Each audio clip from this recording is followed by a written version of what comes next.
In an era when developers are searching for ways to bring deeper meanings to their games, some turn to politics, ethics, religion, or philosophy. But it takes an auteur with a singular vision to make a truly unique statement. And that statement is, we ran out of money. Deadly Premonition 2. Experience the sequel that you never expected and also maybe didn't need, as the game developer / actual Buddhist priest known as Swery unleashes the follow-up to his cult classic Deadly Premonition. A game beloved for its insane story and characters, despite the fact that it kinda played and looked like ass. With a sequel that checks every box you could possibly expect it to, featuring a small town full of lunatics with fanatical obsessions, a supernatural murder story that's pretty much the same one as the first game, tedious fetch quests clearly designed to pad out the length, hilariously bad combat, running like absolute dog shit, basically never making sense, and, of course, long rambling monologues about how awesome movies are. Owen Wilson and Ice Cube were in it. Is that an all-star cast or what? Honestly, these are almost worth the $20 on their own. What's that? This game is $50? Okay, maybe I gotta rethink that. Discover the sights and sounds of small-town Louisiana as you explore Licari in all the glorious fidelity of the PS2 era, following leads given to you in visions by the bad guy from The Princess and the Frog. It will take you to various locations you'll have to wait in front of until they open, while you smoke time cigarettes like your Venom Snake, until you have to fill your hunger, sleep, hygiene, or suit cleanliness meters at the hotel. Then hop on your skateboard and watch as the frame rate drops into single digits, and York launches into the same monologue about bridges for the 48th time. Lift bridges are truly a rarity. Reminds me of Duluth, Minnesota. Remember what happened there? That man went to such great lengths to collect his victims' tongues. While you realize you can't actually complete the next story step because you need to buy beans. But the lady doesn't sell the beans until Monday, and it's fucking Wednesday.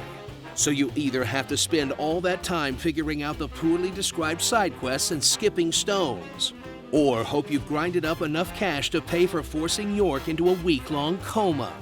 As Deadly Premonition 2 continues its predecessor's tradition of aiming for a GTA-style open-world experience, but only the parts where your cousin asks you to stop what you're doing and go bowling. Let's go bowling! Unravel the roots of the Sang Rouge mystery in another of Swery's trademark blends of Hideo Kojima, David Lynch, and absolutely no editors.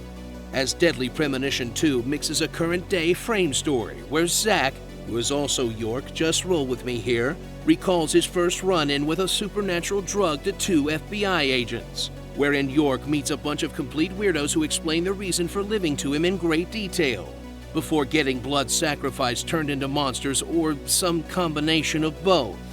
And York discovers all the details to the mystery through nonsensical magical powers that in no way resemble actual detective work, until that somehow leads you to the next murder scene, in a narrative that's exactly what you signed up for when you knowingly purchased this product. Rambling, intricate, and batshit insane. Isn't that right, Zach? Insanely fantastic. Reluctantly dive into Deadly Premonition 2's revised combat system, where you'll hone your skills by awkwardly shooting dogs and squirrels in the face, so you can trade their skulls for completely useless voodoo upgrades, before heading into one of the game's handful of ghost dungeons, all of which take place in the same nondescript house, where you'll fight up to 3 whole types of strange phantom harlequin, and collect 8 million items you'll never need to use, until you eventually run into the boss fight, which will challenge your ability to press the right trigger a bunch, in combat that feels so stiff and unpleasant that it'll make you miss the fetch quests. Maybe next time Swery can just write a blog about movies he likes. I mean, I donate to his Patreon. Videodrome, 1982, directed by David Cronenberg.